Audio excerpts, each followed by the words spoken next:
di gërëm way jur yi di sant suñu sang bu tedd bi nga xamante tey jii moo ñu fi tax a toog di Cheikh Abdourahmane Bou yàlla nañ ko yàlla suñu borom fayal te yokk ay leeram ca barzaq mu dajeek way juróom yu tedd wa Cheikh bu Mouhamed Kunta mu jox ko maamam ju tedd ja Yonent bi sallallahu alayhi wa sallam. dañuy suñu kàddu dañuy njëkkee ginnaaw ba ñu sant yàlla di ñaanal suñu xalifa bu tedd bi Cheikh al Bekkaay ibnu Cheikh al Bekkaay ibnu Cheikh bu Mouhamed Kunta yàlla dëgëral taxawaayam bàyyi ko ci kanamu njaboot gi ba ci kanam a kanam di ñaanal suñu xalifa bopp sëriñ Ammu Kunta moom it suñu borom yàggal taxawaayam ak njaboot Cheikh Abdourahmane yëpp di ko jëkkee ci seex yu tedd yi di soxna Mariam bintu Cheikh Abdourahmane Bou ak soxna Ayda ak mbooleem njabootu Cheikh Abdourahmane yëpp suñu borom mu wéral leen yàggal leen fi ñu leen di xoolee seen wajur bu teddoo Cheikh Abdourahmane Bou ba ci kanam a kanam ñi nga xamante ni jiitu ji nañu tàmbalee ci taawam bu tedd ba di sëriñ Ahmadou Kunta ba ci ñi fi mujjee jógee ku demee ni que ni sëriñ maam bu mu ne mi nga xamante ni moo ma nàmpatal Cheikh Abdourahmane Bou suñu borom góor ak jigéen ñi nga xamante ni fekk nañ seen wajuru tedd wa suñu borom jéggal leen te boole nag seen wajuru tedd wa mu boole nag seen maam Yonent bi sallallahu alayhi wa sallam. di gërëm ñi nga xamante ni it ñoo bokk Cheikh Abdourahmane Bou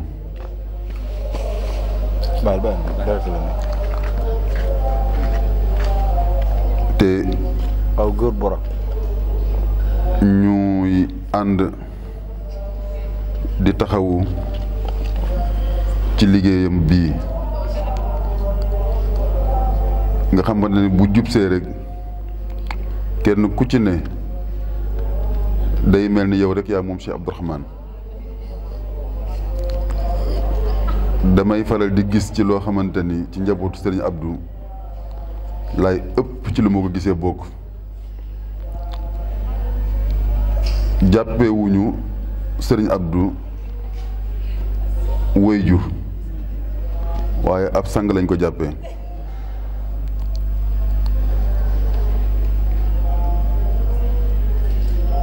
duñu doxalin woo xamante ni doxalin dañ naan seen maam la waaye dañ naan seenub sëriñ la waaye it li arab di wax rek laa xarwa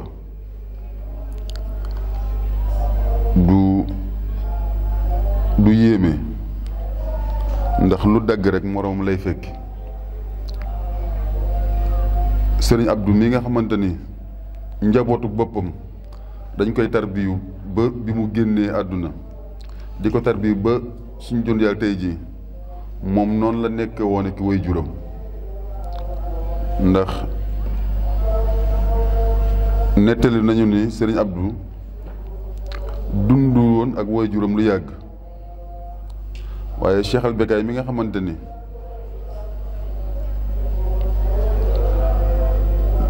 dafa nekkoon Cheikh bu Kuntaam ci jamonoom jàppewu ko woon ku mu bokkal bàyyi waaye ab sëriñ la ko jàppee kon yaakaar naa loolu moo rogalaat ba ci ak njabootam. man sama jëmm ju xeebu ji rek dama naan dafa am loo xamante ni daf may xaw a gàllankoor tuuti ci tarbiya gi ma bëgg a tarbiya Cheikh Abdourahmane Bou mooy li may jiiñ ci ak njabootam ndax maam moom da nga koy maamoo ba xëy na doo jariñ ci moom lu bëree bëri waaye alhamdulilahi rabbil alamin damay nag ñaax suma bopp di ñaax ñi nga xamante ni ñoo bokk ëttub Cheikh Abdourahmane Bou ñu gën a rataxal diggante bi gën a takkaat laxasaay yi gën a jëmmal suñu sang bu tedd bii di Cheikh Abdourahmane Bou naam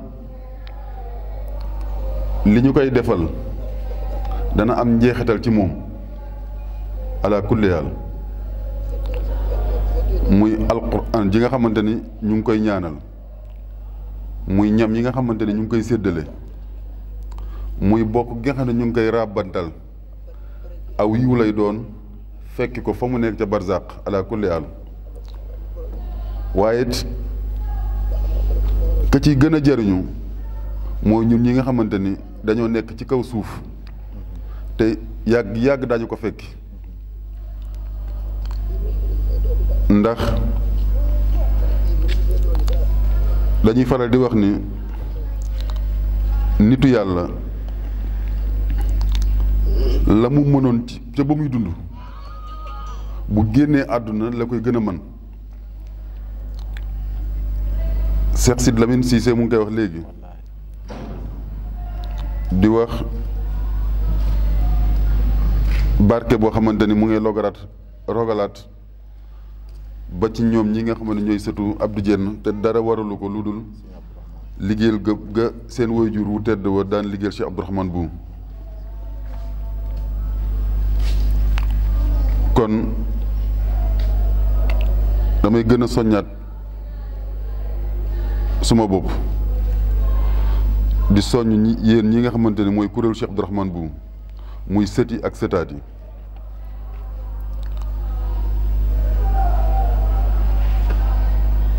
kii di Sëriñ Abdou bu ñu ko liggéeyee suñu bopp la ñu liggéeyal la mu ci gën a ñor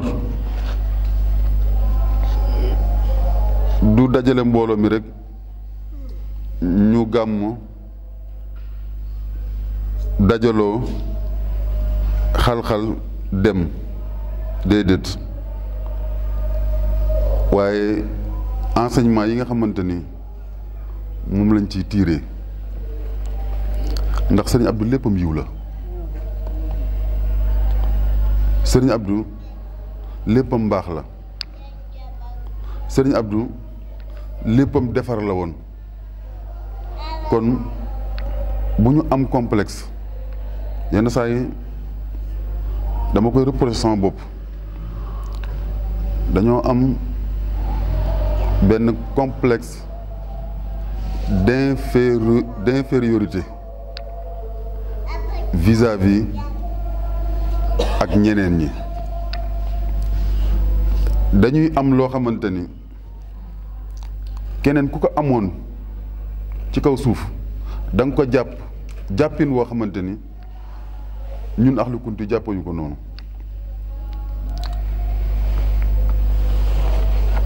dama leen a jox benn misaal ci man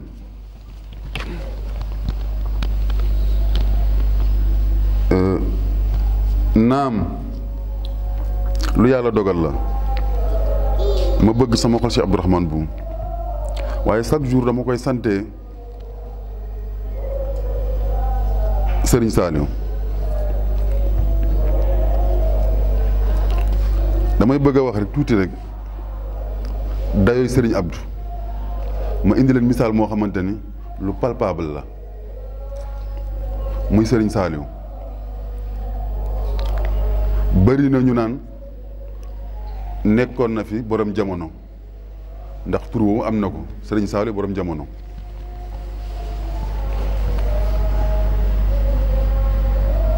ci ñi ma ubbi samay bët xóotal sama cofeel ci sëriñ Abdou sëriñ Saliou da cay liggéey lu bëree bëri moo ma xamal sëriñ Abdou lu bëree bëri te boobu moo doon xalifa sëriñ Touba ba ci kër sëriñ Abdou ni mu bindoo woon ak rabi àll ya fi nekkoon ak leneen moom moo ma ko xamal daan ma ko laaj naan ndax mu ngi fi ba nëgëni si wax na ma ci làmmiñu boppam ni ma bari na ci lu mu toogee ci lu muy doxee jamono ji mu ngi ko jëlee ci loxol sëriñ Abdourahmane Kounta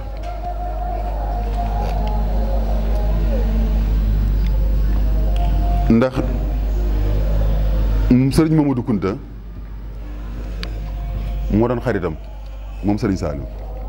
moom moo ma ko wax mu ne moom sëriñ Mamadou la njëkk a xam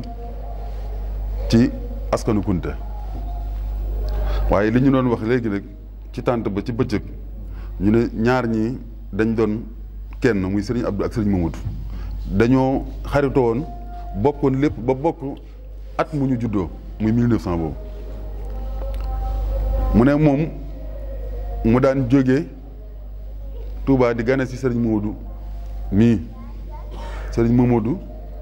jàpp loxoom yóbbu ko ci sëriñ Saliou yóbbu ko ci Cheikh Abdourahmane bu Cheikh Abdourahmane mujj koo nangu ci loxol sëriñ Mamadou lii moom moo ma ko nettali ala kulli haal damay indi rek dayoo ndax ala kulli kenn ku ñu ne wa ma shahidna illa bima alimna ndax it bari na lu bari loo xamante ni man ci keppaaram laa ko xamee dañu daan toog ba 3 heures du matin mu fëgg ma jóg mu ne ma jógal ñu waxtaan mu may waxtaanal ci Cheikh Abdourahmane bu bi ma dellu see ñibbi siwaatee Njaasaan fekk fi sëriñ maam bu mun ni mu gën maa dolli ci sëriñ Abdou mandarga yam ma daan ci sëriñ Abdou ma gisaat ko sëriñ maam bu moo tax sànq maa ngi wax ci bëccëg ma ne dafa am lu ma ñam wallahi lazim dafa am lu ma ñam ci sëriñ Abdou moo tax mënu maa te loolu sama intérêt la man sëriñ Abdou su ma ko jàppee sama ko ubbeeku la waaye su ma ko sàgganee du toll ni tarfatal ay ni sama deltu ginnaaw la ala kulli haal ndax may boppam saa su ne ala kulli haal moo tax chaque jour damay xërtal ci doomu aadama yi surtout sama rakk yi maam ba di leen di forcer parce que li ma ñam neex na neex mu xam ne damay man rek ko ñam damay bëgg ñoom ñu ñëw ñam ko ak man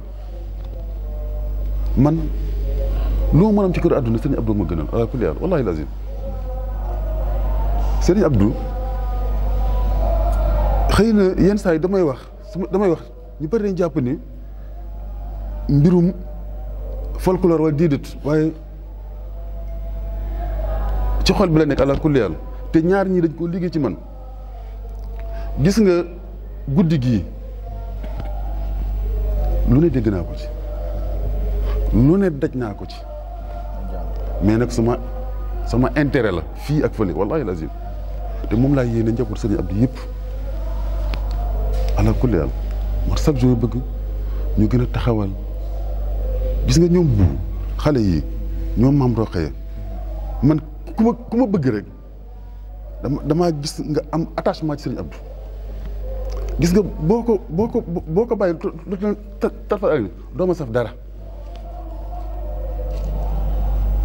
warul de déedéet waaw moo tax jataay bu am solo la dañoo war a gën a jàppowaat gën a wane njàngalem sëriñ Abdou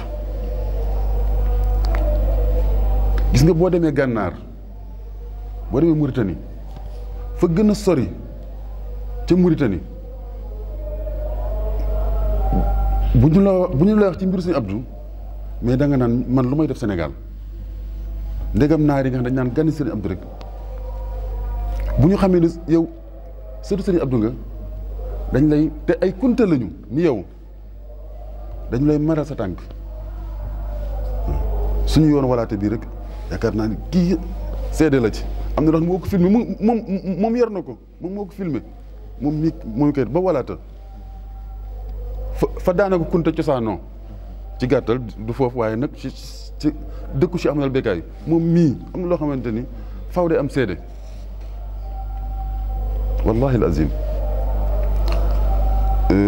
kon sëñ As nañu gën a góorgóorlu suñu maam wala suñu sëriñ liggéeyal nañu sànq maa ngi ko Seex Sidi nañu bu ñu am complexe ci wane liggéeyu mag ñi rawatina nag man fi ma faruma fa ndaxte dafa jur sama waajur déedéet waaw dama far ndaxte da di sëriñ Abdourahmane Kounta waaw bu ñu am complexe boobu nañu góorgóorlu ñun nañu gën a jàppante maam nañu bu ñu am animosité suñu diggante déedéet ñun man en commençant par man waroon na maa weesu fii waaye nag yaakaar naa ni na ma war jàpp suñu Abdou laa njab xaw ma déedéet gis nga lii 15 minutes yi 25 minutes yi ñu leen may c'est trop petit gis nga naa xam a ñaar du ma ci am sentiment gis nga yéen gis nga lii dafa xewoon am ñu ñëw folli leen ñoo ñëwaat leen folliwaat leen yéen te mooy dëgg gis nga ñu taxaw ñëpp taxaw ñuy wax liggéeyu mag ñu baax ñi mais lii moo fi xewoon maanaam li ñuy wax nii moo fi xewoon gis nga way yi ñuy way ak tëgg yi ah mais c'est très facile na nga mën a jàpp rek am xel mu neex dégg daaj mais li ngeen def nii c'est très difficile c'est très difficile te il faut que ngeen imposer seen bopp comme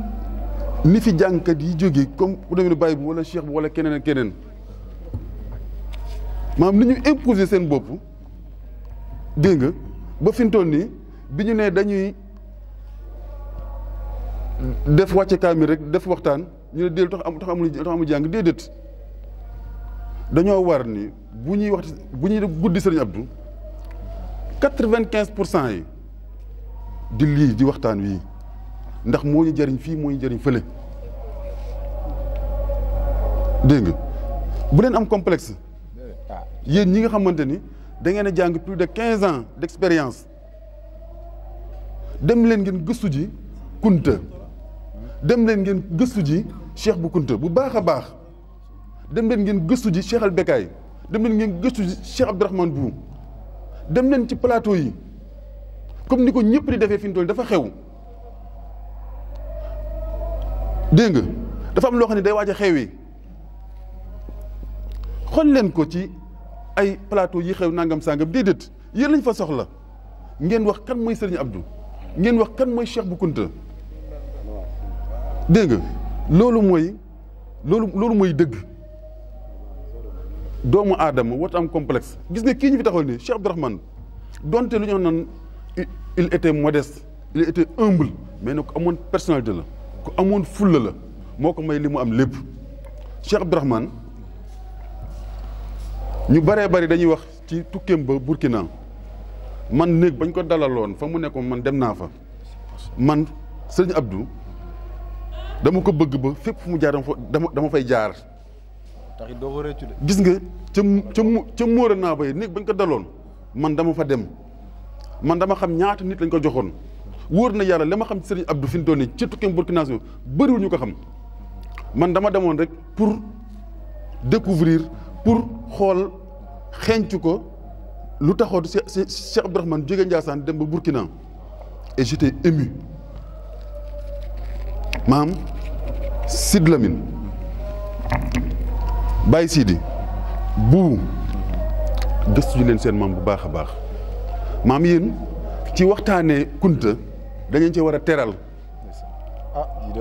dañ leen war di jox ay oto mais nag yéenay sëñ bi yéenay dëggal seen bopp ci loolu ñun loolu la ñu bëgg ku yëgoon ni Bou Kounta mii teral nañ ko ndax Cheikh Bou Kounta soo jàngoon benn at di nga jàng fukki at ndax loolu dëgg na yàlla dafa jot na nag ñu ngi bëgg a yàgg ci aar bi de 2009 ak léegi non ay messi lañ ci de lu leer non xam nga lan la dafa am loo xam dafa xew ci jamono tey boo ubbee réseaux sociaux yi boo demee ci plateau yi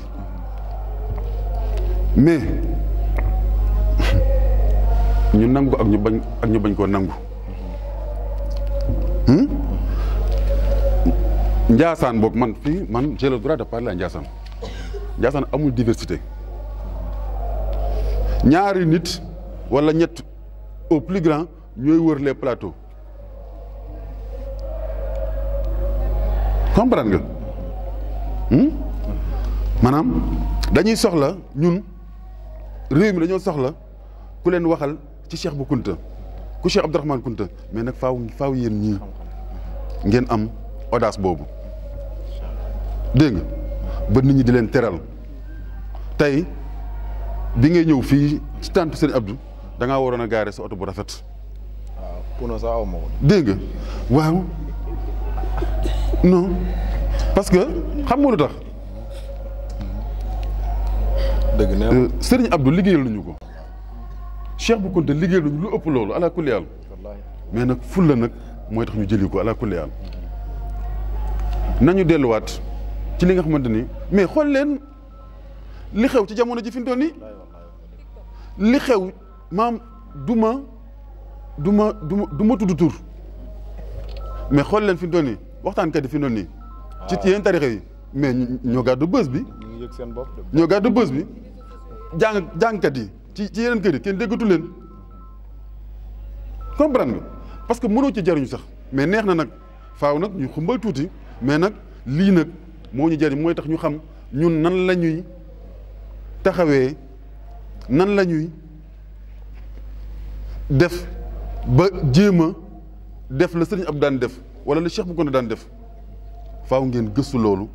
imposé seen bopp bañ nag ñu leen di may temps bu ndaw bu njëkk si non xola dañ koo dund bu njëkk ba Papa Abdourahmane mu ngi nii sama ginnaaw dafa daan toj moo daan jël 2 heures de temps 3 heures de temps kenn du bëgg a doyal wala buuna imam wala nangam na wala nangam jàngkat yi 30 minutes lañ leen jox léegi nag dañoo jàngkat yi 2 heures de temps jox la yéen 10 minutes. kon bàyyi naa. parce que bu ngeen waxee lu neex nag ci déedéet bu ngeen waxee lu neex ci parce que bu ngeen waxee loo xamante ni moo dugg ci xolu taalibe yi mais kenn du doyal mais kenn du nelaw mais bu fekkee nag jàngoo Serigne Abdou gëstuwoo ko wala am nga complexe wax li nga xam ne mu daan dund mais da ngay répété rek bu ko defee nag gars yi di nelaw ñaan jox nañ jàngkat bi am leen seeni feem dégg nga Cheikh Bou Kounta riche na Serigne Abdou rek dafa doy ab tarixa ala kulli haal kooku passage la woon rek sëñ As nañu gën a góorgóorlu amatuñu lu ñuy prouver fii Serigne Abdou dafa war a génn au niveau international maam yii dañ ko war a dépasser ala kulli haal maam dañ ko war a dépasser maam dañoo war a dimbali ñi nga xamante ni dañoo ne ci biti te xamuñu Serigne Abdou waaw kon maa ngi jéggalu man nag yenn saa yi wax yu daf laay wax ndax ñun waa kër Serigne Abdou dañoo jàppee ay dof moo tax wax yu daf la ñuy wax dégg nga ala kulli haal yéen bu vraiment ñu ngi leen di sant bu baax a baax seeni maam kontaan nañ ci yéen sànq sama bàjjen maam Daba woote na waxtaan na kenn koy tuddoo turam te nag ki ñëw ren ki def ci guddi gi ak ki ci deful wallaahi mënuñoo bokk payoor billaahi wallaahi wa taalaahi mënuñoo bokk payoor sëñ bi nañu góorgóorlu et puis ñoo bokk lépp ñoo bokk kenn Cheikh Abdourahmane saa wax naa ko ñoo bokk kenn muy Cheikh Bou Kounta waaw mbir mi Cheikh Bou Kounta ba muy ñëw fii di ñaan boobu kenn ku sëñ Abdou kenn ku Cheikh al Bekaay dafa neex nag ba kenn ku ci ne nag jàpp fa nga jàpp ni foofu rek la waaw tey jii fi mu toll nii le 20 incha allahu taala doo dégg kenn ku dul Cheikh Sidé am na koo xam ne fi mu toll nii xamul Serigne Abdou moom Cheikh Sidé la xam moom jàpp ne moom ginnaaw yàlla yonent bi Cheikh Sidé la am na koo xamante ni Cheikh al Bekaay la xam fa la yem un point un final Cheikh Bou Kounta moo mel noonu gis nga damay faral di wax ni jàpp ni Cheikh Bou Kounta kenn rek la mën a may sama maam rek Cheikh Abdourahmane rek la may maam yëpp Cheikh Bou Kounta la ak xeeb ko ak tuutal ko Cheikh Bou Kounta weesu na foofu damay wax ni Cheikh Bou Kounta mbiram asamaan la bët bii du ci buuxante kenn du ne xajal ma xool ci ko asamaan si Cheikh Bou noonu la mel mais nag boo jàppee fenn nag mu neex loolu da nga naan fii rek la doo bëgg a demaat feneen ala kulli yàlla moo tax ma jàpp Cheikh Abdourahmane ni Cheikh Abdourahmane rek la nit fu mu lawee rek foofu xóot dégg kon maa ngi jéggalu bu baax a baax sëriñ bi da nga wax am solo mu baal ma bëgg moon sax yokk si wax ji ngeen baal maa ngi jéggalu si firikat yi parce que ñun dañu toll foo xam ne xam-xam lañ bëgg a dégg ak mbind lu ñu wax lu ñu mën a dégg Pape ma lay waxtaan nañ si parce que tout récemment dama seetaan télé ñuy wax si affaire tirailleurs yi di sargal xaw ma Serigne Fallou Fall ak Ahmed Sy man ma def musée des forces armées xam histoire tirailleurs yi mais moi je suis mal placé may wax si suñu maam Cheikh Sidi Mokhtar kii wax ju am solo Pape ni maa ngi si gëstu mais amaguma si lu ma leer parce que ci histoire boo koy wax da ngay wax joo xam ni maîtriser nga ko moo waral nag lii sëñ bi wax nii gëstu ji leen ba buñ leen fëggee ngeen mën a fa teg loo xam ni macha allah nit ñi dañ si wax parce que fii géej la du jeex njabootu Cheikh Bou Mouhamed Kounta kenn ku si nekk mën nga si wax loo xam ni macha allah ay bibliothèque lañu jeex bon nag gëstu boobu dañ leen koy ñaan ñun ngeen di gën a sargal man dama nekk musée des forces armées di nekk ak ay étranger ñuy ñëw bi ñëwee bi ñuy wax ci histoire ma bokk ci Ndiassane mais moi je suis mal placé may wax parce que maîtriser wu ma ko bon sama yaay laay dégg muy wax rek di wax ci Baye Sidi Lamine bi mu jugee guerre ba ay day ñëw fekk cin li lan ngeen togg mu maam Sidi Mokhtar di ma waaw ci ba ci tàngaay bi ci lay jël wàllam jeex na waa xam nga yooyu war nañ ko gën a yaatal waaw wallaahi mu siiw mais dégg nga fii ñuy wax naan ay Fallou Fall Sidi Ahmed Sy tout récemment rek ñu ngeen di sargal fii France bon donc non bon donc c'est mooy kon ni ñuy wax rek ñàkk génn ñii gëstu borom xam-xam yi ñoo war a gëstu ba xam histoire yooyu ñu mën a wax lu ñu mën a wax parce que man bi ma ko waxee suñu directeur bi ndax ma ne mais histoire ba yow est-ce que mën nga foofu nag damay delluwaat gannaaw parce que mënu ma si wax loo xam ni mënoon nga maa woo si ma la woo loo si wax loolu rek laa maa ngi jégalu loolu rek laa si bëggoon yokk pour wax ni daal sëñ bi li mu wax am na solo trop yéen firikat yi dañ leen di ñaan ngir yàlla genente bi gën leen yokk gëstu bi Pape loolu nga ma waxoon taxaw si ñu dox si ñun ñëpp ku si nekk am nga si waar boo si war a mën a bay man de maa ngi am liggéey bu ma si liggéey suuf te yéen a ma si mën a jàppale parce que bu ma paree yéen laa koy jox man maay toog di wax lii sax vraiment xaw ma lu ma këfloo micro bi def ko comme yëfu Moustapha Kounta yi ngeen di si jéggalu nag macha allah jërëjëf sëñ As lii mënul woon a ñàkk tabarkalla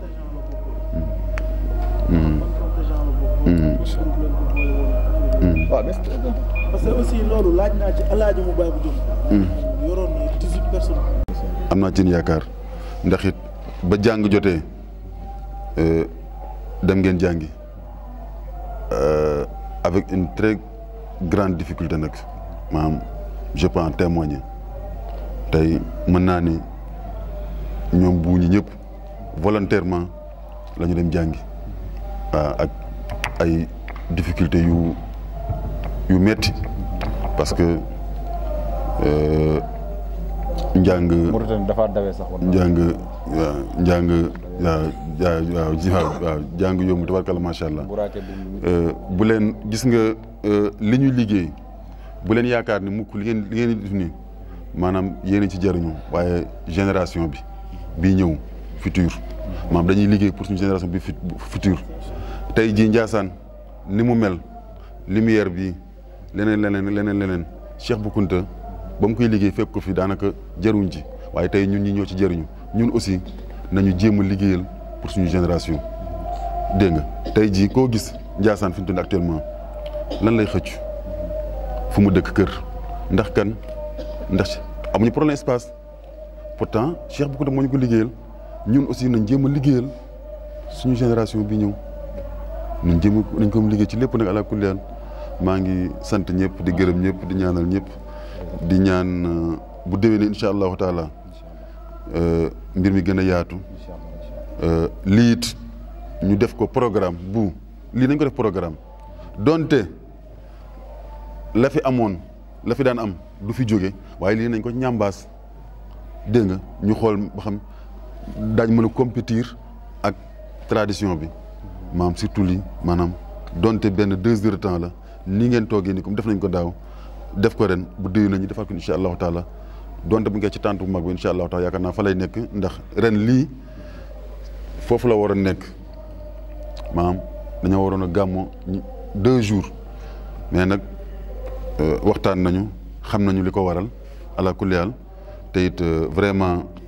mbooloo la ndax gàmmo gi moom du Baye Sidi du aas du kenn waaye mbooloo la maam ñëpp ci jàpp ala kulli haal mbooloo mu nag bu ñu taxee wax ni lii la ñuy def ba déwén incha allahu taala dañ ci ànd ak moom bu déwén incha allahu taala li ñu def nii yaakaar naa foofu te it ñu jël suñuy matuwaay bu baax a baax incha allahu taala wasalaamualeykum wa rahmatullahi taala wa barakatu